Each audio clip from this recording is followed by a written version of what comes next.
Salut et bienvenue dans Milecto. Je suis Ludovic Mornan, exorciste chez Studio Black Sounds. Salut, moi c'est Dorothée Van Act, je suis consultante et formatrice en zytologie. Et aujourd'hui, on va parler onboarding client, donc c'est-à-dire comment gérer un lancement de projet avec son agence ou son freelance. Et en l'occurrence, mon process à moi, je vous dirai tout sur comment on fait chez Studio Black Sounds. Et ouais, moi ça m'intéresse beaucoup.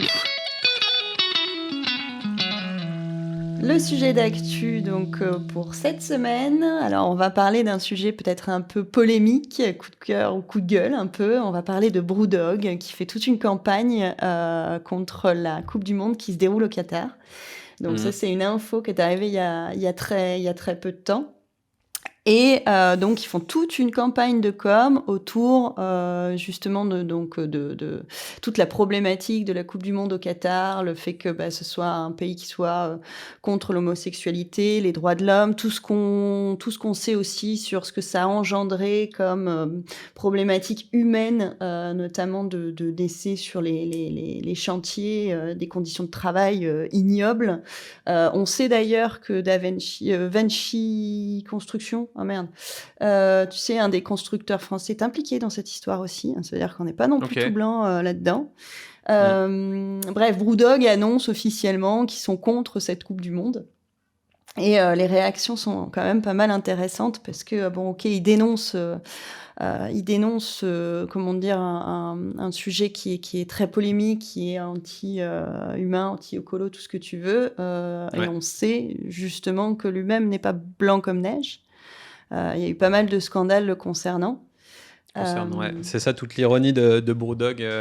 En tout cas, ils gardent leur côté rebelle à 100% dans leur manière de communiquer, dans leur campagne de com, là où The Beautiful Game devient The Beautiful Shame, par exemple, et ils ont fait toute une com assez visuelle en barrant certains mots qui sont écrits, et puis en mettant en style graffiti par-dessus la vraie...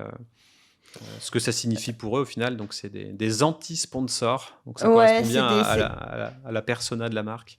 Ouais, alors c'est très bien, on pourrait se demander justement si en parlant du sujet, c'est pas un peu lui faire sa pub non plus. Tu vois. Ouais, c'est un fact, hein, c'est un sujet d'actu chaud, donc c'est vrai qu'il faut en parler. Et puis l'autre truc qui m'a fait marrer quand j'ai regardé les réactions justement, c'est que donc ils vont reverser les bénéfices, l'entièreté des bénéfices de la vente de la Lost Lager. Alors il faut faire attention, hein, la différence entre les bénéfices et le chiffre d'affaires. Les bénéfices, c'est que l'argent que tu te fais en plus. C'est pas la totalité de ce que t'a coûté la bière, donc c'est le plus. Ils ont plein d'autres refs, donc je pense que c'est pas non plus. Et par contre, ils vont continuer à diffuser les matchs dans leur bar. Tu vois. Franchement, ils auraient pu faire ça juste à. Ouais. Niveau d'hypocrisie du truc. Quoi. Ouais. Mettre un match de hockey à la place ou totalement passer à côté parce que. Bon, je pense que la quantité de gens que tu drives avec la Coupe du Monde, c'est quand même un truc de fou et que t'es perdant si tu diffuses pas. Et en même temps, il y a énormément de gens sur Terre qui détestent ce sport, quoi. Donc, mais je pense que ça peut être intéressant de faire la liste des bars qui ne diffusent pas le foot. Pendant la Coupe du Monde, franchement, ça peut être... Parce qu'autant ça peut être une soirée sympa, autant faire ça tous les jours, faut vraiment être un féru de foot pour, tu vois, vouloir regarder les matchs à H24, quoi, tu vois. Et un autre truc aussi qui m'a fait marrer, c'est que, alors, ils annoncent qu'ils vont reverser les bénéfices, c'est bien, mais s'ils font comme la promesse des arbres plantés, à mon avis, pas où ils vont passer ces bénéfices, tu vois. Et en même temps, les arbres plantés, c'est une chose beaucoup plus difficile pour le consommateur lambda à évaluer. Enfin, il va pas prendre un billet d'avion, se rendre là où c'est censé être planté et puis vraiment regarder. Les bénéfices, c'est quand même de la charité. C'est un truc, si tu le fais pas, t'es un fils d'up, quoi. Il y a pas d'autre... pour les arbres aussi, parce qu'ils avaient fait vraiment toute une com là-dessus. Ça avait, je me souviens à l'époque, ça avait justement, ça avait donné une dimension écolo à leur entreprise. Si tu veux, tout le monde avait trouvé ça super. Et quand tu apprends quelques années après qu'en fait c'est du bullshit et que cet argent, ils l'ont réinvesti dans leur boîte, comment, pourquoi, ou même ils l'ont mis dans leur poche, hein, tu vois, on peut tout imaginer. Mm. C'est vrai que ce serait peut-être plus gênant encore si il reversait pas ses bénéfices sur la vente de cette bière. Mais ça reste quand même que c'est du mensonge éhonté sous prétexte de marketing. Et là, pour moi, c'est plus punk. C'est pire que ça, quoi. Mm. Tu vois. Donc, et justement, ce qui est rigolo, c'est qu'on voit James Watt s'exprimer. Par contre, l'autre associé, l'autre créateur, en fait, que dalle, quoi. Alors lui, il est genre transparent, c'est pas où il est, il prend ni la défense de son pote ou de son ancien pote, parce qu'on sait pas quelles sont les relations aujourd'hui. Mais Mm. alors, genre, lui, il intervient jamais dans rien, quoi. Donc, Ouais, c'est l'autre qui reste la figure emblématique, même s'il y a eu pas mal de problèmes de harcèlement, etc. C'est marrant qu'il lutte contre les droits moraux et les, et les bah, violences ou les abus, alors qu'il en est lui-même la coupable cause, quoi. potentiellement. Enfin, coupable, Ouais, ouais, ouais, non, ouais, ouais, ouais. Non, mais moi, c'est ça donc, qui me choque quand tu vois qu'il a fait pression avec des gens enfin, tu vois, enfin, non, moi, enfin, j'ai envie de dire, il faut qu'il ferme sa gueule, en fait. Ça suffit qu'il trouve quelqu'un d'autre pour parler à sa place, tu vois, de son entreprise. Mais là, on est sur un complexe de supériorité, on est sur une personnalité, peur de rien, quoi. Tu vois, il se dit que de toute façon, c'est lui qui incarne son entreprise et que c'est personne d'autre. C'est bien ce qui prouve la mégalomanie du bonhomme, en fait, finalement. Après, la marque a une persona géniale et c'est fou en fait. Ils ont réussi en termes de marketing à faire quelque chose. Et là, ils jouent à chaque fois sur le côté anti quelque chose et ça fonctionne. Donc là, c'est vraiment BrewDog qui parle aussi. Et, et ça fonctionne. Et c'est bien pour le coup qu'ils le fassent. Là, c'est une bonne cause. Faut pas non plus toujours tout descendre sous prétexte qu'il y a eu un Oui, truc avant qui était pas top. Mais oui, mais après, moi, je te dis, enfin, c'est difficile pour moi de dénoncer un comportement ou une attitude qui n'est pas humainement acceptable que quand on veut bien, quoi. Tu vois? c'est vrai. C'est pour ça que pour moi, c'est plus un coup de gueule. Ok, l'action est bonne, mais c'est un peu comme le greenwashing, tu vois. Ça va faire bien de dire qu'on est contre la Coupe du Monde du Qatar. Non, c'est plus compliqué que ça. C'est que c'est vraiment quelque chose qui ne devrait pas exister. Mm. Tu vois, et tu peux pas dénoncer à demi-mesure. Alors là aussi, on en parle, donc quelque part, on lui fait sa pub à ce mec, mais on en parle pour le dénoncer. Donc pour moi, tu dénonces à la fois son attitude qu'il a eue lui personnellement dans son entreprise et sa façon de gérer son entreprise. Tu peux aussi dire non, là, c'est pas à toi de dénoncer ce genre d'activité-là parce que tu profites en plus justement de cette image d'anti-sponsor pour te valoriser ton entreprise. Tu vois, Oui, parce qu'au sinon, final, ils diffusent quand même les matchs et ça fait aussi un coup de RP voilà. de plus. Par contre, il peut y avoir un effet boule de neige parce que vu que BrewDog sont un peu acclamés, ils sont sur le devant de la scène, ils sont à chaque fois relayés dans la presse, etc. Ça peut faire un effet boule de neige sur d'autres plus petites structures qui seraient beaucoup plus bienveillantes et qui feraient la même chose. Donc potentiellement avoir vraiment un effet de boule de neige sur le fait Mm. qu'il faut Oui, boycotter cet événement, quoi. ça Donc, peut donner des idées, des initiatives intéressantes pour d'autres choses. Mais tu vois, on pourrait imaginer, je pense aux grandes villes, par exemple, comme Paris, Lyon, je parle à notre échelle, hein. Paris, Lyon, Marseille, tu vois, des bars qui se mettraient en collectif en disant, nous ici, on ne rediffuse pas les matchs de foot parce qu'on dénonce, tu vois. Et se mettre à plusieurs aurait beaucoup plus d'impact et ça pourrait être intéressant. Des petites initiatives comme ça qui dénoncent en disant bah ok, nous on a décidé qu'on les passerait pas, quoi. je sais pas comment ça passerait à Paris vu que le PSG appartient aux Qataris, là. Pour le coup, ce sera. Justement, ce serait Je sais peut-être pas intéressant parce qu'ils Ouais. peuvent rien faire, hein, de toute façon derrière, mais En tout cas, dites-nous en commentaire YouTube, commentaire LinkedIn, ce que vous pensez de cette actu, de cette news. Est-ce que vous pensez que c'est une bonne idée? Est-ce que vous feriez partie des gens qui iraient dans des bars qui rediffusent pas ça? ouais, par Ça exemple. peut être intéressant d'ouvrir le débat à ce niveau-là. Yes. On À passe suivre. au thème du jour? Allez. Alors, on va donc parler de ton onboarding. Alors déjà, moi, ça m'intéresse vachement parce que tu as une Ouais, approche qui est assez moderne, voire même un peu anglo-saxonne ou enfin, je sais pas comment on pourrait dire, de ton à fond, approche client. anglo-saxonne, ouais. Voilà, anglo-saxonne, ton approche client. Moi, je trouve ça super intéressant de voir comment tu abordes tes projets. Et est-ce que tu pourrais nous définir justement ce que c'est que le onboarding pour toi? Enfin, Ouais. comment Alors tu... le mot onboarding, j'ai essayé de trouver une définition, à part trouver le mot embarquement, Ouais, j'ai c'est pas ça. trouvé forcément mieux. Au final, c'est qu'est-ce qui va se passer une fois que le contrat est signé avec le client. Quelle procédure, quel process on met en place pour parler de son projet de refonte d'identité, de rebranding.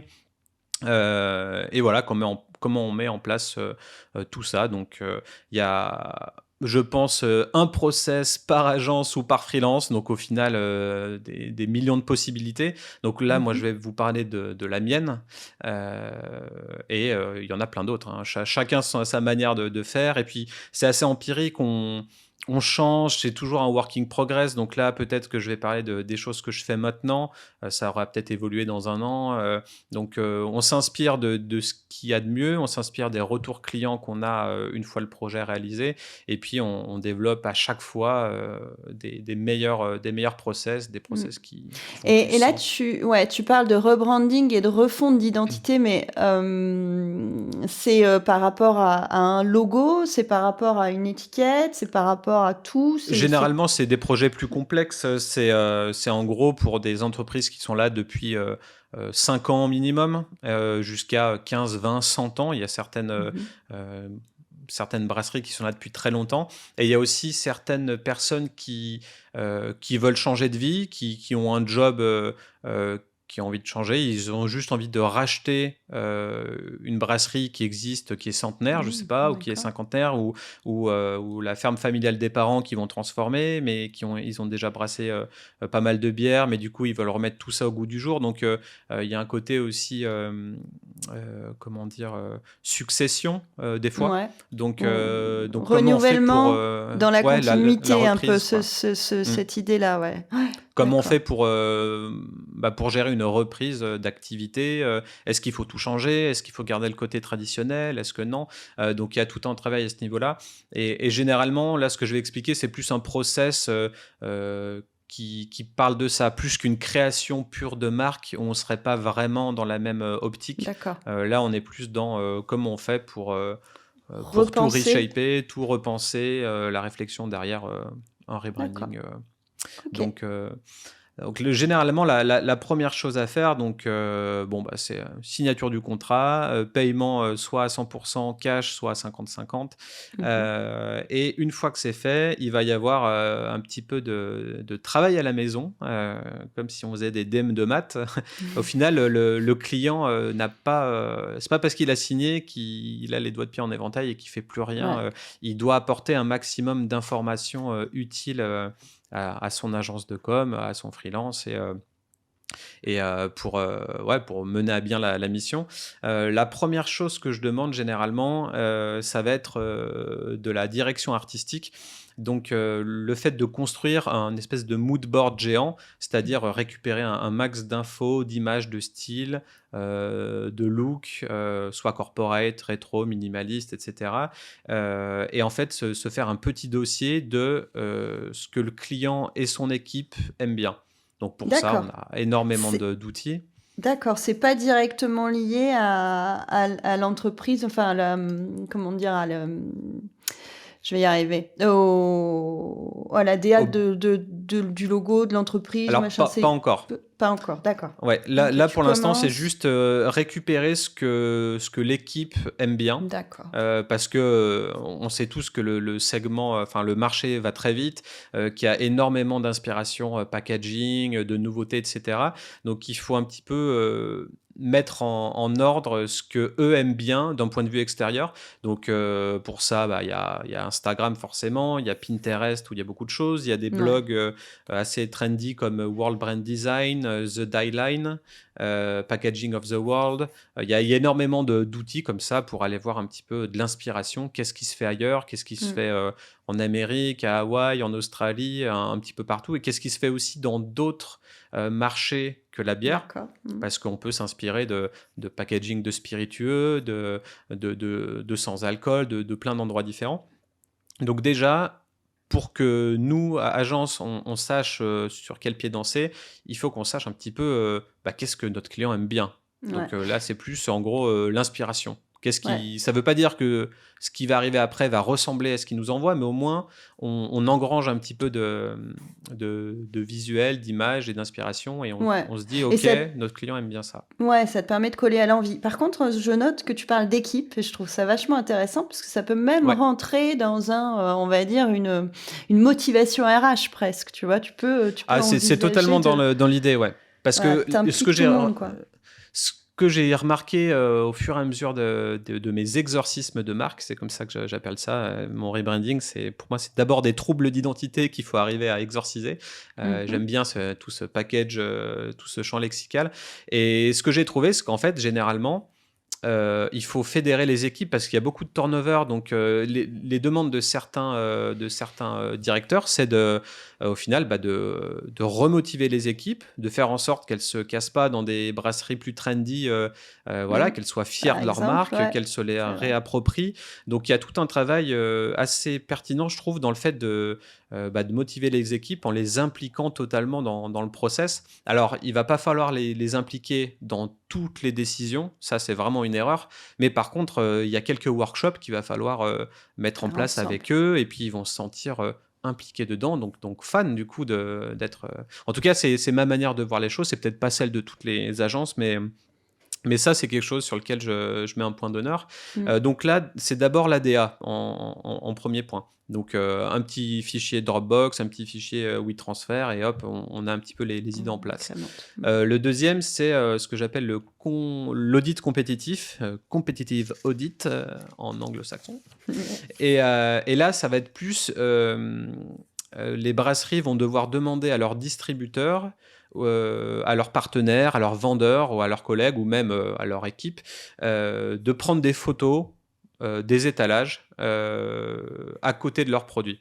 Donc, qu'est-ce qui se passe au final dans la vraie vie, chez le caviste, au D'accord. supermarché, dans les enseignes bio, etc., dans les points de vente, pour voir un petit peu comment réagit leur packaging actuel, leur marque, toute leur équité, comme on dit. Comment ça fonctionne visuellement? Est-ce que ça attire l'œil? Est-ce que c'est pas top? Est-ce que c'est vraiment nul? Est-ce qu'il faut changer les choses ou Par pas? Est-ce qu'il y a des rapport choses ouais. très pertinentes qu'il faut garder? Euh, donc ça va être intéressant. Voilà. Le Bon, but, c'est de savoir comment on peut optimiser leur présence en rayon, tout oui, simplement. et puis de pouvoir aussi se comparer finalement, comparer son image à la concurrence. Parce qu'en effet, dans un rayon Mm. bière, quel que soit, l'endroit, que ce soit un caviste spécialisé ou une cave à vin ou, un supermarché ou, une biocoop, c'est clair que, bah, tu peux être potentiellement perdu en plein milieu et ce qui va en effet faire la différence, c'est comment tu ressors. Alors j'imagine que tu tiens compte de l'image que tu veux renvoyer aussi. C'est pas juste: «Tiens, Mm. je vais faire du fluo pour dire: "Regarde, on voit que moi", quoi». Ouais. Ouais, c'est Mais, sûr, mais il y a des choses, tu vois, intéressantes où on se dit que bah, pas mal de gens vont arriver, ils vont acheter une IPA parce que c'est marqué IPA en gros, plus que parce qu'il y a un beau visuel. Donc des fois, il va falloir arriver à savoir à quel point on met une typo en plus gros parce que ça fait vendre, versus un design qui serait moins joli ou moins esthétique. Euh, le but de pas mal de brasseries, ou même de la plupart, j'ai envie de dire, c'est de vendre plus de bière, tout simplement. Donc, mmh il faut se poser les bonnes questions, quoi. Ouais, tout à fait.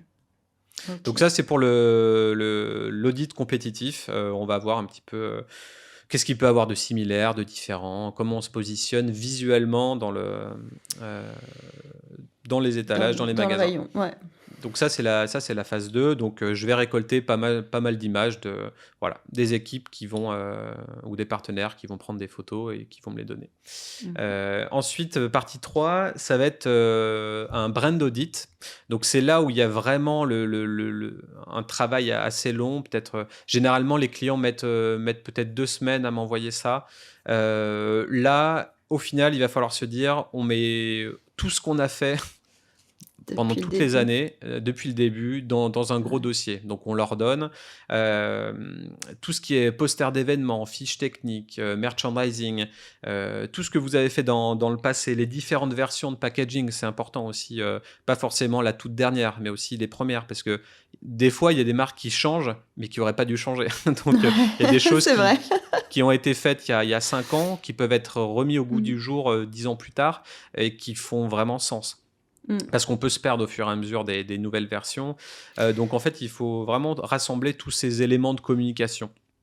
C'est vrai que parfois, à vouloir être trop moderne ou trop tendance, on a tendance à oublier aussi ce qui fait le produit. C'est-à-dire, je veux dire, si tu as des recettes plutôt tradies, tu vas pas commencer à mettre, je sais pas moi, un délire faire sur d'illustrations hyper new school, si tu es tradi, ça fait pas forcément sens. Ça fait pas forcément sens, ouais, tout à fait. Et puis, il faut savoir que les tendances changent tous les ans et qu'on revient tous les 15 ans à des choses qui sont faites avant. Donc, le but, c'est plus d'être pérenne plutôt que de suivre les tendances. Alors, c'est peut-être pas forcément les mêmes objectifs pour une brasserie moderne, micro-brasserie ou une brasserie plus traditionnelle. À chaque fois, ça change. Mais bon, le but, c'est quand même de rassembler tout ça. S'il y a des choses physiques aussi, des étiquettes en physique ou des packaging en physique, souvent je demande l'envoi forcément de toutes les gammes pour que je les ai physiquement, que je puisse les goûter parce que c'est important et que je puisse faire un petit peu des recherches physiques avec le produit en main parce que travailler seulement en digital, ça fonctionne pas. Ouais, justement, j'y pense. Tu fais tout ça à distance. Tu te déplaces des fois dans les brasseries ou... Ça m'arrive de me déplacer, ouais. Quand ça vaut vraiment le coup ou pour célébrer un lancement de marque. Mais bon, depuis Sinon, le Covid, beaucoup, en plus, on a vraiment appris à faire tout c'est vrai que c'est tout à pratique. distance. Et bon, c'est sûr que si la brasserie, moi je suis à Lyon, si elle est à Nantes, tu vois, c'est loin, tu as le trajet, tu as le prix que ça coûte, le train. Donc souvent les choses... et puis au bout d'un moment, j'ai aussi acquis certaines capacités à voir ce que ça peut donner en vrai.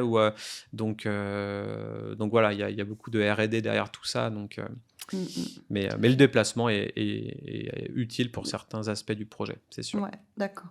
Mais Donc, pas forcément dans cette approche de travail préalable, en fait. Non, clairement, ça sert à rien à ce moment-là. Ouais. Et donc voilà, donc après, on peut se demander aussi quelles couleurs définissent la marque. Et du coup, je donne une checklist. Souvent, j'envoie un mail avec une checklist de tout ce que les gens peuvent envoyer. Donc là, par exemple, pour ceux qui nous écoutent, il va y avoir tout ce qui est logo, tous les fichiers du logo, les packaging, tout ce qui est les kegs, tout ce qui peut se passer, les étiquettes des fûts, les tap handles, donc les poignées, les cavaliers de pompe, etc. Tout ce qui a été pub imprimé, campagne de com, s'il y en a eu. La rédaction du site web, toutes les images qu'il y a dans la banque d'images, tout ce que vous avez pu récolter, les nuanciers de couleurs, les social media ads, donc les pubs Insta, les pubs Facebook, donc voilà, les jupes comment on dit de bar peut-être, non? De bar, oui. Enfin voilà, tout ce qui est un peu... Les banderoles, les trucs événementiels, un peu toute la com événementielle aussi. La com de salon, etc. Donc voilà, même les business plans peuvent des fois être intéressants. Tout ce qui est dossier de presse, etc. Dossier de presse aussi, ouais. Et tout ce qui est bon, comme tout ce qui est pas bon. Et surtout, ce qui est important, c'est tout ce qui a été foiré pour qu'on se demande, pourquoi ça a été surtout. foiré. Et donc tu ratisses vraiment large. En fait, c'est toute Mmh. la com qui a été produite en interne, en externe, produit, mais vraiment pas que, quoi. Voilà. Institutionnel, Bah, tout ce qui donne ok. ce qu'on appelle l'équité de marque. Alors, on dit equity en anglais, ça a peut-être Ouais, plus de sens, mais tout ce qui donne cette notoriété et cette d'accord. présence, Ouais, heu, ok. Et de ça, sur marque. le long terme, du début Ouais, à la fin, quoi. ouais, donc c'est sûr que les fichiers peuvent être, assez grands. Mm. Et il y a effectivement aussi tout ce qui est inventaire de la propriété intellectuelle, et ça c'est très important. Dresser une liste de toutes les marques qu'on a déposées à l'INPI, le nom d'entreprise, les noms des bières, les logos, enfin tout ça, pour au final qu'on arrive à savoir qu'est-ce qu'il faut déposer, qu'est-ce qu'il faut redéposer. Euh, Enfin, juridiquement parlant, il peut y avoir énormément de soucis si on n'a rien déposé, ou peut-être qu'il y a des soucis qui existent déjà que je ne connais pas avant d'avoir signé, et du coup, il y a beaucoup de choses derrière à retravailler en fonction d'une autre marque qui pourrait porter préjudice, etc. Donc, important de savoir ce qui est déposé, ce qui n'est pas déposé, tout ça, quoi. Alors ça, c'est d'autant plus important qu'on le fait rarement, notamment quand on est des brasseries plutôt récentes, enfin, Ouais. ou même plutôt anciennes, mais on n'y pense pas forcément. Donc ça, c'est vrai que c'est un sujet important. Et d'ailleurs, on a eu une remarque sur un de nos podcasts où on parlait justement des bières sauvages. Excusez-moi. Tu vas Et t'étouffer là. d'Untapped, ouais, en fait, ça me gratte le fond de la gorge, c'est affreux. Et en fait, il y a quelqu'un qui intervenait, je me souviens plus qui exactement, qui disait Untapped, c'est super intéressant pour savoir, pardon, si le nom Allez, des bois un bières petit coup. existe déjà. Ouais, mais il faut que je bouge et que je débranche tout, alors c'est pas forcément pratique. Et donc, ça peut être intéressant justement d'aller chercher si, quand on décide de choisir le nom d'une bière, justement, d'aller chercher s'il n'existe pas déjà. Parce que Ouais, potentiellement, on peut avoir des soucis de propriété là-dessus, quoi. ouais, carrément. Donc, au final, voilà, on ratisse assez large sur tout ça. Et là, on arrive en finale à la fin du premier mail que j'envoie, c'est-à-dire les homework, quoi, le travail à la maison de la brasserie. Eh ben, ça fait du taf, Euh, hein. Bah, ça fait du taf, et généralement, ouais, ouais, je pense qu'en 2-3 semaines, on y arrive. Donc c'est pour ça qu'à chaque fois que les entreprises viennent à moi et me demandent bon, j'ai un truc à faire, ça prend, on a 3 mois de délai et tout, je dis bah non, non, c'est pas possible. Un rebranding, c'est grand minimum 6 mois, D'accord. globalement 1 an. Entre le moment où la brasserie signe un contrat et le nouveau produit arrive en rayon, ouais, c'est minimum 1 an. Enfin, et Ouais, puis ça se fait pas comme ça, quoi. le temps que les anciens packaging soient vendus ou écoulés, etc. Enfin, ouais, ça prend pas mal de temps. Donc ça, c'est toute la partie travail à la maison. Réflexion. Et une fois que ça, c'est arrivé, il va y avoir ce qu'on appelle le kick-off. Donc le kick-off, ça va être le premier rendez-vous virtuel dans lequel on va discuter pendant 2 heures de ce que le client a envoyé et de qu'est-ce qu'on va mettre en place autour de tout ça. Donc au final, l'idée du kick-off, c'est plus de savoir avant tout quelle équipe va chapeauter le projet. Donc là, ce que je fais généralement maintenant depuis un petit moment, c'est que je mets en place un Discord. J'ai trouvé que ça fonctionnait plutôt bien, et ça permettait aussi de donner un renouveau à l'équipe. Les gens aiment bien Discord parce que c'est un genre de Slack, mais un petit peu plus moderne, un petit peu plus trendy. Bon, on fait ça nous-mêmes pour ce podcast, je le fais avec mes autres podcasts. Ça nous permet vraiment de séquencer la manière dont on communique. Je communique quasiment pas par mail. Je trouve que c'est plus ordonné de travailler en canaux séparés. Donc sur Discord, je crée des canaux où je peux parler en one-to-one avec une personne spécifique, ou alors quelques canaux où on parle ensemble des nouvelles inspirations, de qu'est-ce que les gens ont vu, et puis ça peut fédérer les équipes à se dire bon bah oui, j'ai vu ça aujourd'hui, j'ai vu ça hier, telle brasserie fait ci, telle brasserie fait ça. Donc voilà, bien ordonner une chaîne Discord un serveur Discord pardon pour mettre en place la communication.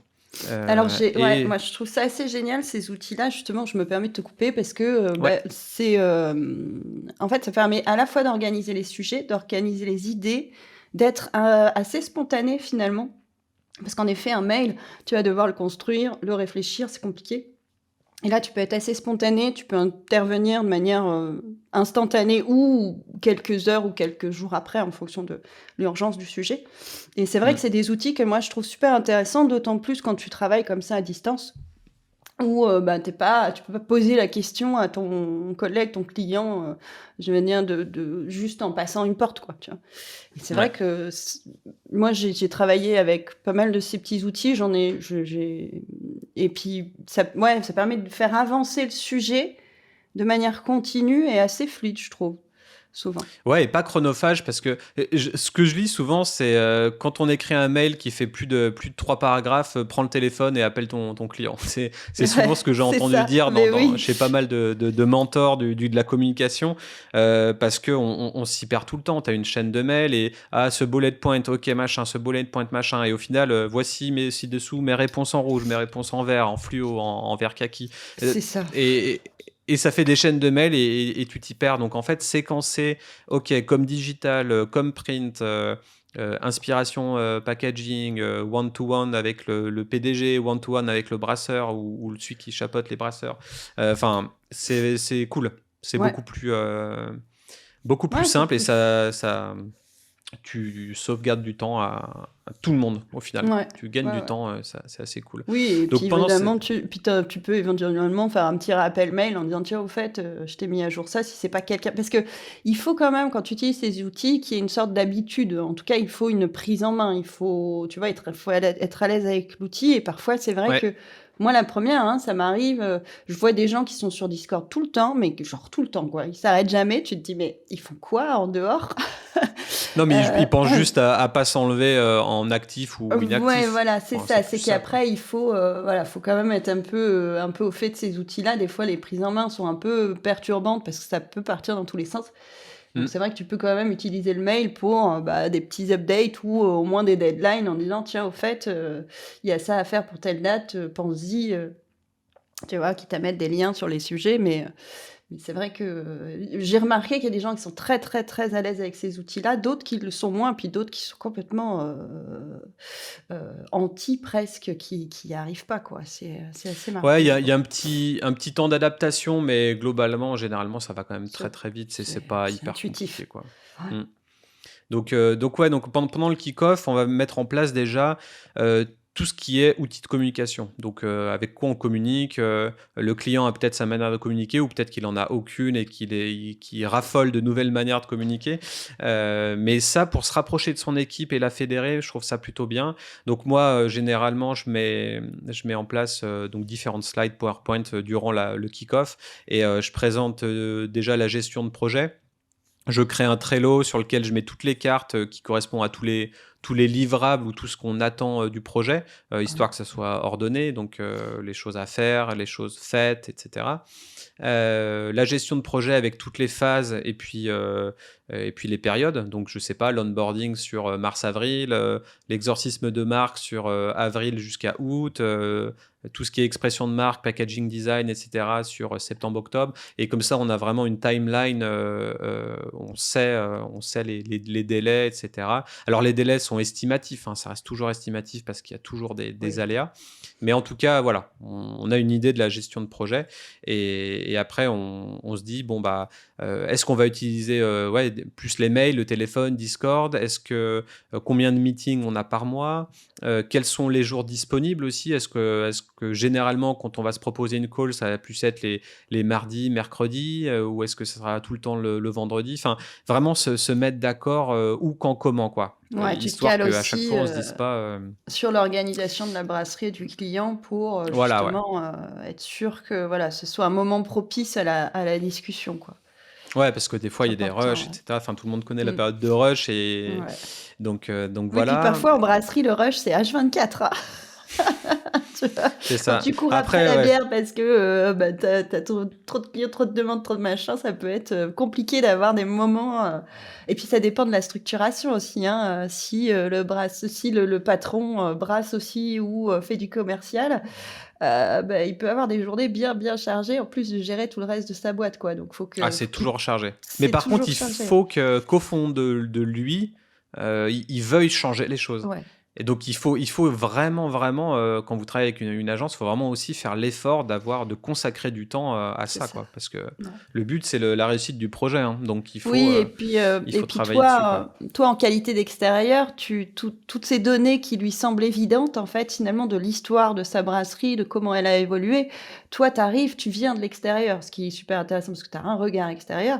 Tu as besoin de Mmh. ces informations-là pour bien analyser finalement, bah, le résultat, de toute cette réflexion, quoi. Ouais.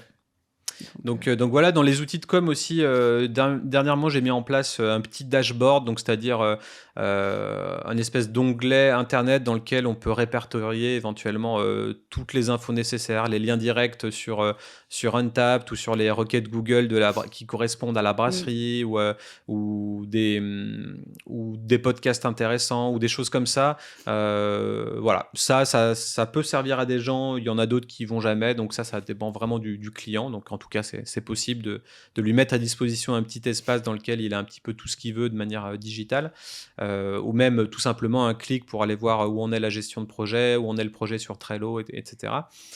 Donc ça, c'est tout ce qui est outil de com. Et puis après, durant le kick-off, on va surtout parler, ça c'est le tout début du kick-off, mais surtout après, on va parler de ce que moi j'appelle les apôtres. C'est au final qui va être impliqué dans le processus. Et c'est super important de n'oublier personne et de pas se dire bon bah ok, le projet il est quasiment prêt à être lancé et là tu as un mec qui arrive qui est actionnaire de la brasserie à qui t'as jamais parlé, tu sais même pas qui il est, ouais, et puis il ouais. arrive juste avant le lancement, il dit ah non ça j'aime pas et puis du coup C'est ça vrai, te foire tout ton travail 8 mois plus tard. Et enfin voilà, donc il faut vraiment impliquer tout le monde, tout le et monde, que ouais. les gens qui ont, je sais pas, alors je sais pas si beaucoup de gens ont des actions dans les brasseries, parce qu'il n'y a pas beaucoup de brasseries artisanales qui sont Alors tu serais étonné parce qu'en fait à ce point-là, mais souvent, quand tu démarres ta brasserie et quand tu pas forcément de gros moyens, bah, tu vas demander, aux amis, à la famille de participer hmm, et en fait, bah, ces gens-là sont peut-être minoritaires mais pourraient avoir un élément à apporter intéressant et c'est vrai qu'on un on droit de aurait regard, ouais. tendance à les oublier et non, non, au contraire, il y a pas mal de brasseries où finalement tu as de tout petits actionnaires qui sont, historiques, de par, souvent leur, lien avec le patron.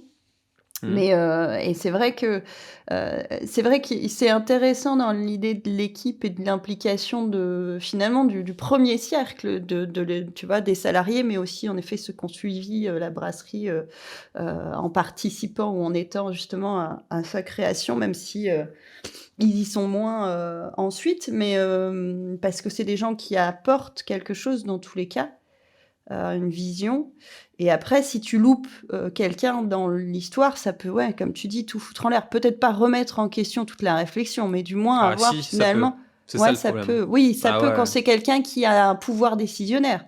oui. Ça l'est moins, enfin, bah, après il y a pouvoir décisionnaire et pouvoir d'influence aussi, tu vois?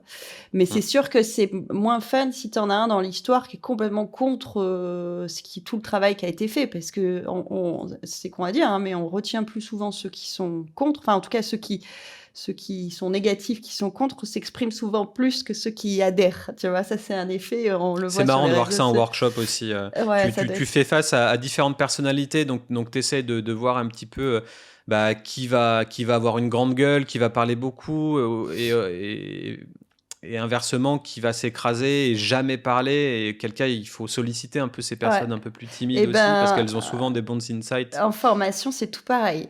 C'est Mm. exactement quand tu es face à un groupe et que tu dois, justement, c'est toi qui génère qui gère le dynamisme de la réunion, en tout cas la présentation, tu es obligé de tenir compte justement, ouais, de toutes ces différentes personnalités et tu l'as très bien dit, c'est qu'il faut pas oublier ceux qui s'expriment pas ou peu, parce qu'ils ont souvent des très bonnes idées en plus.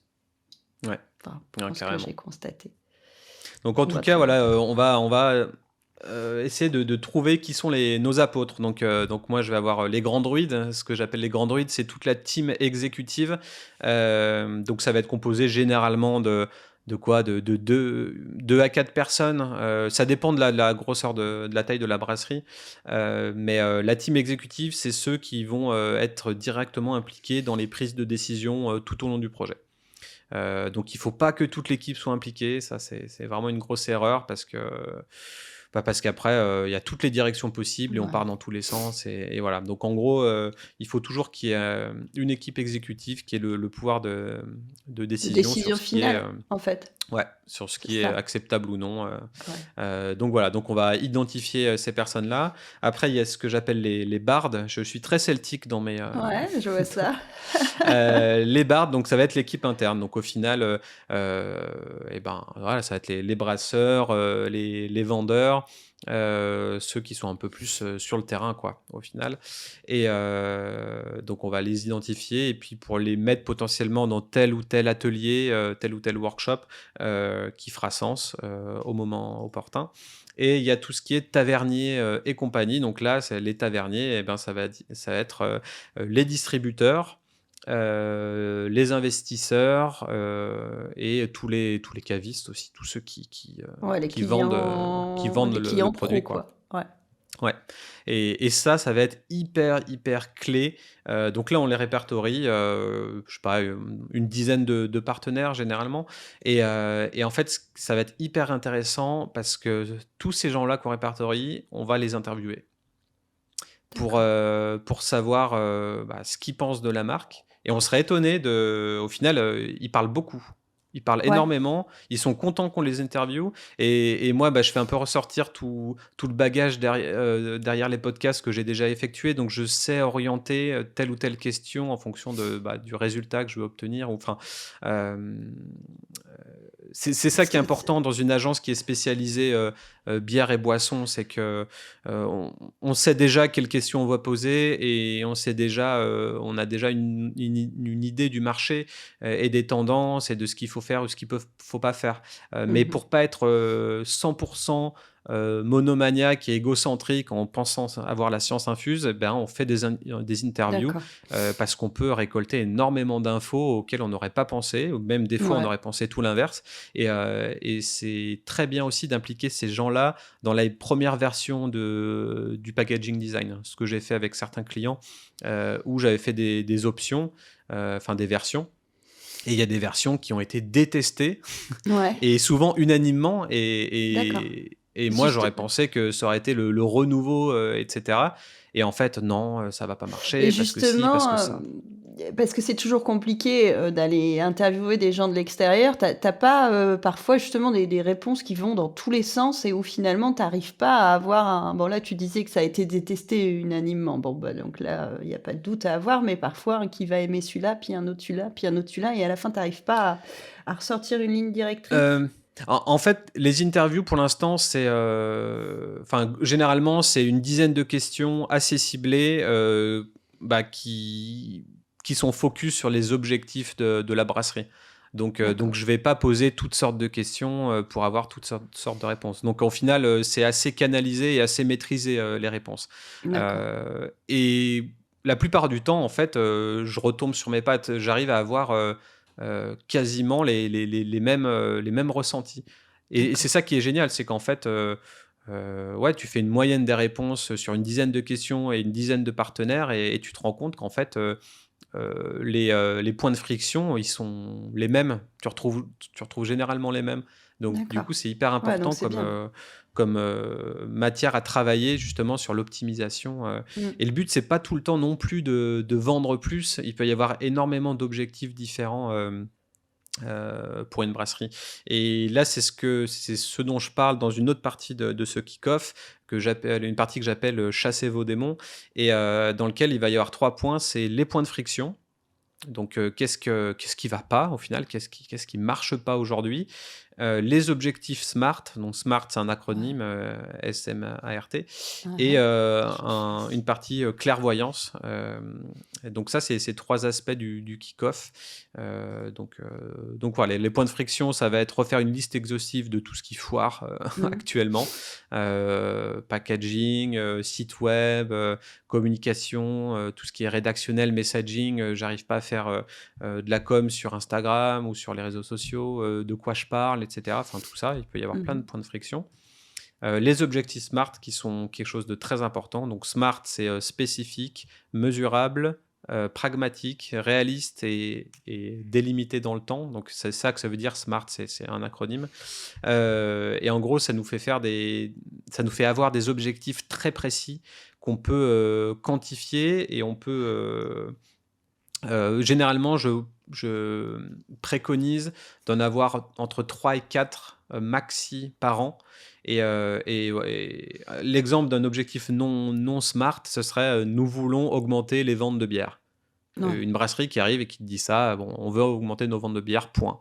Mmh. Et c'est un peu intangible. Enfin, tu vends une bière de plus ou un cake de plus et c'est bon, tu as réussi ton Oui objectif. et Tu vois, puis c'est trop ouais, il faut le vaseux comme. chiffrer comme tu dis, il faut que ce soit Voilà, ouais. mesurable, il faut que ce soit délimité dans le temps parce que vendre plus de bière, ouais, mais à quelle échéance? Est-ce que c'est augmenter les volumes? Est-ce que c'est diversifier sa gamme? Est-ce que Mm. enfin, ouais, en effet, c'est beaucoup trop large pour que ça puisse donner un résultat, ouais. Ouais, Donc, tout à fait. l'exemple que je donne souvent, c'est à la place de nous voulons augmenter les ventes de bière, ce serait nous voulons augmenter les ventes de nos best-sellers de 20% sur la Mmh. région PACA d'ici 2025. Là, on a tous les, Oh, tu on toutes a tous les les infos, aspects, quoi. Mmh. toutes les infos, et tu peux savoir si tu y arrives ou pas. Ouais, C'est mesurable, c'est limité surtout dans le ça, temps, ouais. enfin c'est smart, quoi. Ouais, Ou alors, nous souhaitons atteindre les 2 millions de chiffres d'affaires sur notre gamme principale d'ici avril 2024, 2024. ouais. Et là, on est beaucoup plus précis. Moi, je fais aussi ça sur mon agence et ça fonctionne très bien. Et ça te booste en fait. Et ça booste les équipes et tu as quelque chose ouais, que tu peux, Oui, puis tu as une qui est ouais, comme tangible, quoi. tu vois que ça avance, quoi. C'est pas juste, Mm. moi, pour l'avoir vu, en brasserie, c'est vrai que, on ça fait partie de la stratégie, si tu veux, de développement ou au moins d'assises. C'est-à-dire qu'aujourd'hui, on voit que la concurrence se multiplie, donc on n'a pas forcément besoin d'augmenter nos ventes. On a plutôt besoin aujourd'hui, finalement, de garder nos clients. Tu vois? Oui. Parce que quand tu as, une brasserie qui a son volume maximum, soit tu réinvestis, on en parlait dans des épisodes précédents, soit il faut que tu stabilises. Mais en effet, dans le temps, stabiliser, c'est un objectif, en fait, en Mm. soi. Parce que demain, tu peux te retrouver en concurrence avec une petite brasserie qui s'installe à côté de chez toi. Tu peux te retrouver en concurrence avec une brasserie nationale qui a décidé de se développer dans toutes les régions de France et potentiellement à côté de chez toi. Voilà, la stabilisation des ventes, elle peut être importante aussi et le rebranding passerait dans le: «OK, en gros, mes bières se vendent, c'est bon, ça tourne, mais jusqu'à quand?»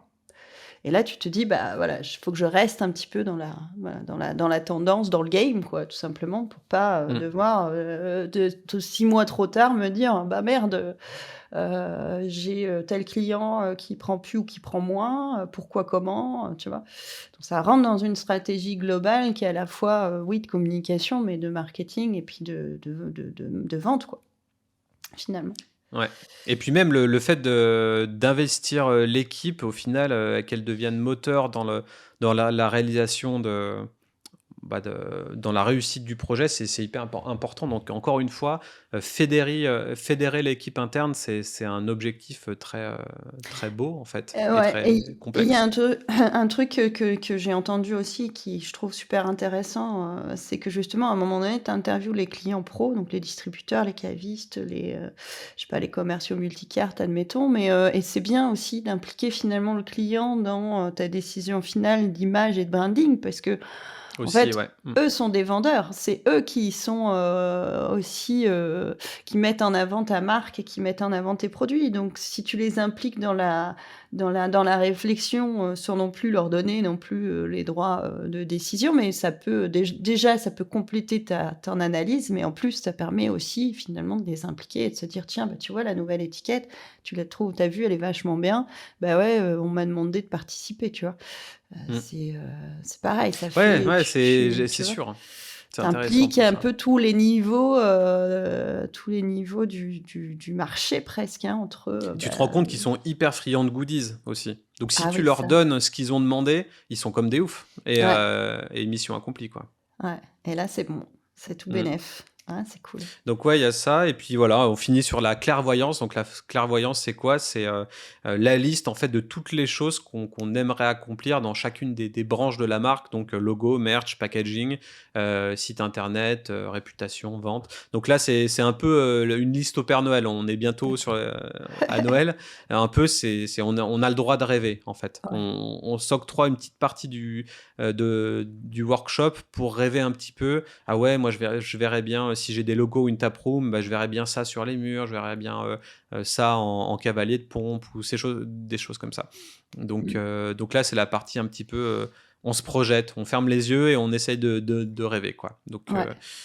Donc voilà, tout ça en 2 heures globalement. Et à la fin, à l'issue du kick-off, eh ben, c'est le début du grand exorcisme Mmh.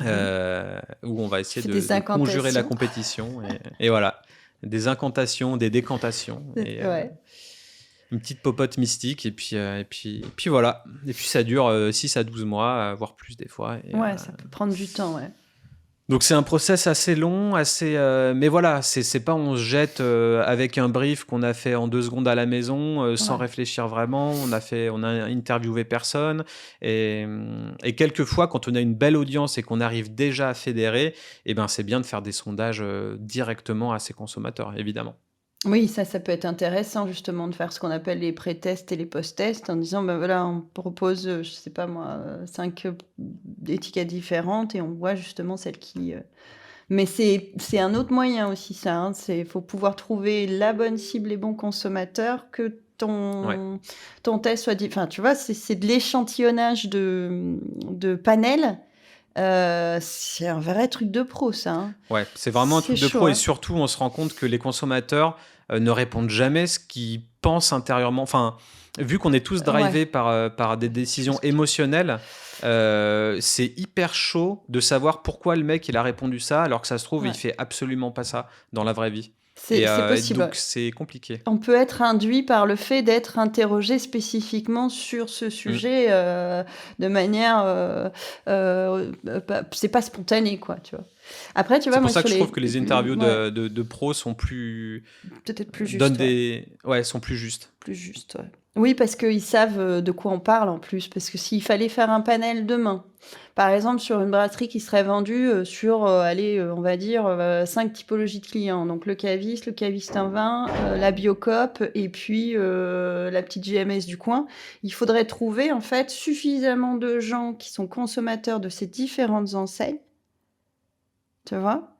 Ouais. Pour, leur dire: «Bah, voilà dans un rayon», enfin non, c'est chaud, c'est un vrai métier pour le coup, hein. Ouais, Dans c'est la compliqué. Et dégustation, puis on il peut faut le gérer faire la plus facilement. segmentation, Ouais. gérer, avoir des outils pour envoyer les sondages. Alors on peut faire des petits trucs comme ça sur Instagram et puis Oui, ça faire peut des être stories avec des pourcentages, oui, non. Et on peut avoir une idée comme ça des choses, mais faut pas se leurrer, la plupart des brasseries ne savent pas trop le faire. oui et puis c'est Enfin voilà, pareil pour c'est moi, chaud. ce serait pas représentatif. Mm. Tu vois? Parce que, il faut, en fait, on se rend pas compte, mais bon, sur Instagram, sur les réseaux sociaux, on a notre communauté, c'est-à-dire ceux qui nous suivent et qui sont, on va dire, acquis à notre cause. Donc bien sûr que leur avis est super important et ça peut être rigolo et ça peut être, en fait, finalement, un sujet de com intéressant de dire: «Bah, voilà, je vais les impliquer», mais en fait, finalement, je les implique, mais ma réflexion est déjà bien avancée. Mm. Parce qu'en fait, c'est pas forcément les consommateurs enfin, c'est pas forcément ceux-là qui achètent le plus les bières enfin, en quantité, tu vois? Donc c'est pas c'est une cible très spécifique, c'est une communauté, elle est déjà acquise, donc vérifier qu'on s'est pas planté, qu'on les perd pas, c'est une chose, mais il y a tous les autres, en fait. Il y a toute la partie immergée de l'iceberg où, au final, ces gens-là, pour avoir leur avis demain, tu ne peux le voir que si tes bières se vendent, en fait, finalement. Tu vois dans les chiffres des rêves qui partent, dans quelle boutique, tu vois, chez quel Ouais, et puis client. ça prend un peu de temps aussi, ça. Il faut bien attendre 3 à 6 mois pour voir si ça a vendu, En etc. plus, C'est long, ouais. quoi. Mm. Oui, parce que comme tu le disais au tout début, et c'est vrai que ça, c'est pas anodin, c'est que toutes les anciennes étiquettes, par exemple, tous les anciens logos, tout ça, et il faut le temps que ça s'écoule aussi. Et parfois, ouais, ça peut prendre plus de temps qu'on imagine, puisqu'en plus, on sait pas trop forcément parfois où nos bières sont, en tout cas quand on commence à faire un volume conséquent. Donc c'est vrai que ça peut prendre du temps à se mettre en place. Parfois, on a commandé, je sais pas moi, 150 000 étiquettes d'avance, donc on va pas jeter les rouleaux, quoi. Donc ouais, c'est vrai que ça peut demander une mise en place aussi un petit peu longue, quoi. Donc Ouais. ça En se tout fait cas, pas en voilà 2 jours. le projet comme je le vois aujourd'hui, après avoir fait pas mal de rebranding et d'exorcisme. J'ai vu Mhm. beaucoup de démons passer par là. Ouais, Et, j'imagine. et voilà, donc je sais pas si. Bon, je pense que c'était complet parce que je pensais vraiment faire un épisode court et en fait il est méga long. Donc Ouais. désolé à tous Mais ceux qui nous écoutent s'ils arrivent jusqu'à là, mais c'était un petit Mm. peu dense au final. Ouais, mais c'est intéressant parce que ça montre ta façon de travailler aussi. Et puis, puisque, comme tu l'as dit, hein, chacun travaille de manière très, très différente. Et tout le monde a un Euh, process unique entre guillemets. ouais, c'est ça, en fait. C'est C'est très lié aussi à la ouais. personnalité, à nos propres personnalités. Donc, c'est pas Mm. anodin. Et moi, je trouve que ton approche est plutôt très intéressante Bah, c'est sur une le approche très côté. conseil en fait. Ouais, et C'est puis. très consultant comme approche, faire des interviews, faire des workshops, etc. C'est pas une démarche de graphiste ou de designer qui va faire que du packaging design. Enfin, c'est vraiment de la stratégie de marque, quoi, clairement. Ouais, et puis il y a une réflexion qui est assez complète en amont finalement. Tu vois, tu peux plutôt que de demander à une personne de t'expliquer l'histoire de la brasserie, tu vas justement aller piocher tout ce qui s'est fait et tout ce qui peut se faire en fait finalement euh, dans la brasserie. Donc non, c'est riche, c'est intéressant, c'est super intéressant, c'est cool. On passe au coup de cœur? Allez, nos petits coups de cœur. C'est parti. Donc moi, mon petit coup de cœur comme on est un petit peu dans l'ambiance Noël, on s'en approche de plus en plus. Moi, je voulais faire un petit coup de cœur sur les ateliers de brassage, puisque j'ai eu l'occasion d'en faire. Et qu'on soit amateur, néophyte ou connaisseur, et puis même brasseur professionnel, puisqu'en fait, je trouve que c'est intéressant. C'est des moments super cool. C'est un petit stage de brassage, ça se déroule sur une demi-journée ou une journée. Alors moi, j'ai eu la chance d'en faire un chez Brou Unique, donc c'est un atelier de brassage à Paris. Et Mhm. j'avais trouvé ça génial. Alors ma petite particularité, c'est que moi, j'en avais fait un événement d'équipe. C'est-à-dire qu'en fait, on avait fait une petite journée où on travaillait pas, on avait fermé les boutiques et puis on s'était tous retrouvés. Donc c'est des groupes de 2 en plus, donc chacun se met un peu par affinité. Et on avait brassé chacun nos petites recettes. Alors la seule contrainte que je leur avais imposée, c'est qu'il y ait des recettes très différentes. C'est-à-dire que je voulais pas qu'il y ait 3 Imperial Stout sur les 6 postes, tu vois. Je voulais que vraiment on Ouais. ait chacun des recettes très différentes. Et alors à l'époque, ça se faisait pas trop, mais tu vois, s'il fallait que je le refasse aujourd'hui, j'aurais demandé à chacun de faire aussi le design de l'étiquette, tu vois. Et ce qui est super intéressant, c'est que tu touches, tu vois vraiment comment ça marche en fait. Tu manipules les matières premières, tu fais vraiment tout le déroulé. Et quand on Tu connaît vas pas, jusqu'où en termes de phase? tu vas jusqu'au refroidissement. Et Ouais. filtration, refroidissement, mise en cuve et premier ensemencement et éventuellement premier dry up si tu mets. Non, tu fais pas ton dry up tout de suite en fait. Et après, Ouais. c'est le gars qui gère l'atelier qui s'occupe de tout le reste. Donc le dry up que tu auras décidé, les changements de température, tous ces trucs, la mise en garde, le resucrage s'il y a resucrage. Il y a souvent resucrage d'ailleurs. Et la recette, on Donc te fait un petit brief de comment ça marche. Enfin, parce que si t'es néophyte, tu sais absolument pas comment créer une recette. ouais, alors il y a des recettes qui sont préétablies où là, tu as tous les ingrédients à ta dispo et tu peux aussi, quand Mm. tu t'y connais un petit peu, arriver avec ta propre recette, tes petits ingrédients que tu as été chercher. Moi, j'avais fait une bière à la gentiane. Drôle d'idée. Mhm. J'avais testé des infusions à chaud, à froid chez moi avant. J'avais été aller chercher, chez un arboriste très connu qui près de la place de Clichy, qui malheureusement a fermé ses portes, mais c'était un endroit, c'était génial, c'était magnifique. Bon, j'ai foiré parce que j'en ai mis 10 fois trop, donc à la fin, c'était écœurant. Mais, en Ok, gros, je voulais retrouver un peu, les effets du houblon, mais en version, exacerbée. C'est-à-dire que je voulais, tu vois, les houblons, ça a un côté délassant. Je voulais faire un genre de bière tisane. C'était un truc ok. dans l'idée, mais bon. Mais c'était super intéressant parce que, tu peux aussi arriver avec, ta recette, bon, à condition que les ingrédients soient disponibles. Évidemment, mais tu peux arriver avec ta recette en disant: «Bah, voilà, moi je veux tester ça» et ils sont souvent vachement enfin, en tout cas chez Brew Unique, Mike, il est super open, quoi. Tu vois? Il va pas, te dire: «Ah non, surtout pas», non, non, justement, même lui, il aime bien, les petites expérimentations et ça peut être donc moi, j'avais fait ça dans le cadre d'un team building, en fait, si tu veux, d'une motivation d'équipe, parce que ça me paraissait important un caviste en bière, il sache quand même comment on fait. Alors la plupart le savaient déjà, mais c'était un moment sympa. Ça peut être fait donc dans le cadre d'entreprises qui n'ont rien à voir avec la bière puisque, bah, c'est des journées aussi très sympas de team building. J'en ai, justement, animé, alors là, plus partie dégustation, chez Ma Bière. C'est aussi Mhm. un atelier de brassage qui se trouve, à Paris où là, en fait, entre chaque étape, parfois, tu vois, le refroidissement, ça peut être un petit peu long, les buts, ça peut être un petit peu long. Donc moi, j'arrivais, en fait, et je faisais une petite dégustation, j'expliquais les bières et j'expliquais justement le lien entre, bah, comment tu la fabriques et ce que ça donne en bouteille. Et c'est souvent les gens sont souvent, super intéressés, ils ont des questions très pertinentes et puis tu as toujours l'expert qui lui, sait tout. Alors des fois, il dit des bêtises, donc faut le reprendre avec beaucoup de politesse pour pas qu'il se Brusqué. sente, voilà, brusqué ou pris en défaut parce que c'est un peu, enfin voilà, on est là, c'était aussi des collègues de boulot, donc fallait, tu vois? Après tu as les timides, tu as ceux qui osent pas parce que, bah, malgré tout, ça reste de l'alcool et l'alcool dans le cadre du travail, ça peut parfois être un peu touchy. Mhm. Enfin voilà, tu as les gens hyper enthousiastes, tu as ceux qui sont plus en retrait, qui discutent. Alors souvent, moi, je vois ces moments-là comme un moment agréable à passer, donc je force jamais personne, tu vois? S'il y a une personne qui veut pas m'écouter, à condition qu'elle parle pas plus fort que moi, si elle préfère discuter avec son collègue dans le coin là-bas, bah, c'est tu vois, je laisse faire.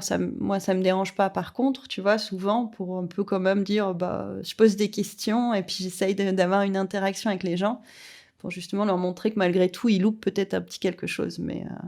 Et donc je trouve ça super sympa, par exemple, à offrir à Noël. Alors faut offrir ça Carrément. pas à une personne, faut faire un pack de deux parce que ça peut être un peu gênant d'y aller tout seul quand tu connais personne d'autre. Tu vois, mais tu y vas à deux, en couple ou entre amis, et tu passes souvent un très très bon moment, quoi. Donc je trouve ça sympa et ça te permet vraiment de toucher, en tout cas, les différentes étapes de la bière et pourquoi pas derrière te dire: «Bah tiens, j'ai envie de tester à la maison». Ah. Ok. Ouais, donc, pensez-vous à offrir déjà un exorcisme de marque, si vous l'avez pas Voilà, fait, et ensuite un petit atelier brassage voilà, pour Noël. avec, vos amis, vos collègues ou même carrément, ouais, en équipe, avec, la team, même si vous avez des brasseurs dans le lot, ça peut être rigolo de les voir, brasser sur des marmites, quoi. Carrément. Et moi, de mon côté, eh ben, c'était la brasserie. Mon coup de cœur, c'était la brasserie Nepo, qui à l'envers veut dire open. C'est une brasserie qui est à Neuville-sur-Saône et c'est un ami, Arnaud, si tu nous écoutes, merci pour la reco. Salut Arnaud. Il m'a dit va à Leclerc, il y a des bières pas chères et très bonnes. Euh, et la brasserie s'appelle Nepo, Nepo. Et moi, ce que j'ai goûté, c'est la Po Hazy. Donc, je pense que c'est un beau jeu de mots. Donc, c'est une hazy avec un dry hopping sympa. Euh, j'ai aimé en fait parce que elle est simple et équilibrée et ça me fait plaisir. C'est pas un jus de mangue, un jus de coconut ou ce genre de choses qu'on peut boire voilà, dans les hazy IPA d'aujourd'hui. Et ça m'a fait du bien de retourner un peu aux sources de la hazy en fait, Mmh. sans trop de flavor, mais quand même un petit peu. Alors c'est une bière à 6,5 degrés. Les maltes, c'est du Pilsner avoine. Mmh. Il y a en houblon du Columbus Mosaic Simcoe et un dry hopping Citra Simcoe Mosaic avec une levure T58. Mmh. amertume 15 IBU et couleur 12 EBC. Donc voilà, assez cool. Et puis la brasserie, elle a gagné pas mal de prix. Meilleure brasserie 2022 selon certains badges sur le site internet. En tout Ouais. cas, je crois qu'il y a aussi il y a une gamme permanente et une gamme un petit peu plus expérimentale. Mais de ce que j'ai trouvé, ça m'a fait vraiment plaisir de dépenser dans les 3 euros à Leclerc dans une bière bien équilibrée et rafraîchissante et cool à boire. Juste en termes de pricing, ça m'a fait du bien. Mmh. C'était, Et local. c'était Et cool. local Et aussi, local hein. surtout. Et Enfin, local local pour nous qui sommes relativement dans le Rhône, mais. oui, non mais, elle est relativement récente, hein, cette brasserie, parce que si je ne Hmm. m'abuse, elle a été lancée, genre tout juste avant le covid, hein, si tu vois? Alors ça, Et je moi sais j'avais pas, il faudrait leur demander, mais. je crois, hein, je crois et alors justement, moi j'avais entendu de cette alors à vérifier maintenant, où ils en sont là-dessus. J'avais entendu parler de cette brasserie parce qu'ils ont commencé avec une machinerie, enfin un matériel assez conséquent et dans l'idée, c'était aussi de dire: ben on propose notre salle à brasser, nos fermenteurs pour des brasseries qui aimeraient, enfin des gens qui aimeraient se lancer, tu sais, pour faire en fait un peu gypsy. Donc je ne sais Mhm. pas où ça en est, là-dessus. Il me semble qu'ils font, quelques bières Comme on fait à de Aérofab, quoi. gypsy. Ouais. Comme finalement on fait de plus en plus les brasseries, hein, historiquement on Hmm. connaît surtout, oh je vais pas retrouver le nom, celle qui brassait, notamment, bah, pour Mikkeller et puis, Craig Allan, en Belgique, qui était très, très réputé justement pour ce truc-là. Il y a Rabourdin en Île-de-France qui fait aussi pas mal de bières, à façon, enfin en tout cas qui accueille des gypsies et c'est vrai que Nepo avait dans cette ambition-là d'être un peu, finalement la brasserie d'Auvergne-Rhône-Alpes, qui accueille, soit des brasseurs, brasseurs, brasseuses en devenir, soit peut-être aussi des marques commerciales, hein, d'ailleurs, parce que Mais c'est une ça très bonne compte idée, aussi. hein. Honnêtement, Ben, ça peut enfin, être quand on a un un budget conséquent et qu'on a du beau matos, pourquoi se priver de toute cette phase-là ouais, moi je mettrais un petit bémol quand même, c'est qu'il faut être sûr de savoir faire des bonnes bières quand même malgré tout. Tu peux pas commencer à brasser pour les autres si tu maîtrises pas, complètement le process. Ouais, c'est sûr. Donc ça peut être un risque, potentiel. Faut pas se louper quoi, tu pas le droit à l'erreur si tu veux, parce que sinon ça veut dire que, bah, tu dois rembourser ton client et qu'en termes d'image, tu vois, c'est un peu, De Ouais. Proef. J'ai retrouvé la brasserie belge qui était très réputée pour ça, c'était De Proef et c'est vrai que, tout le monde s'accordait à dire, et Mikkeller le premier qui est quand même quelqu'un qui sait faire du business et qui sait, gérer ses bières et ses recettes, pour dire que De Proef, c'était une vraie référence, brassicole. Eux faisaient peu de marques pour eux, ou en tout cas, on faisait pas beaucoup la pub, mais ils étaient vraiment réputés, pour la qualité des bières qui sortaient de chez eux et ça, c'est important, en fait, quand tu veux faire de la brasserie, on va dire à façon ou accueillir des gypsies. Mais ouais, Nepo, moi, je les avais rencontrés au salon Planète Bière, justement, j'ai eu l'occasion d'aller, bah, j'ai pas passé longtemps, mais je les ai vus 5-10 minutes, on a discuté. Ils avaient du monde, sur leur stand, d'ailleurs. Mais j'ai pas Je eu pense que l'occasion de j'essaierai de vraiment faire goûter dans le détail. une petite interview super potion avec eux. Ça Mmh, m'inspire. ça Je peut leur être pas demanderai. mal, hein. On verra. Ça marche. Bon, bah, c'est tout pour aujourd'hui. C'est tout pour aujourd'hui. Je suis Ludovic Mornan, exorciste chez Studio Black Swords. Je suis Dorothée Van Act, consultante et formatrice en zytologie. Et on espère vous revoir la semaine prochaine dans Milecto. À Ciao, ciao. bientôt! Ciao.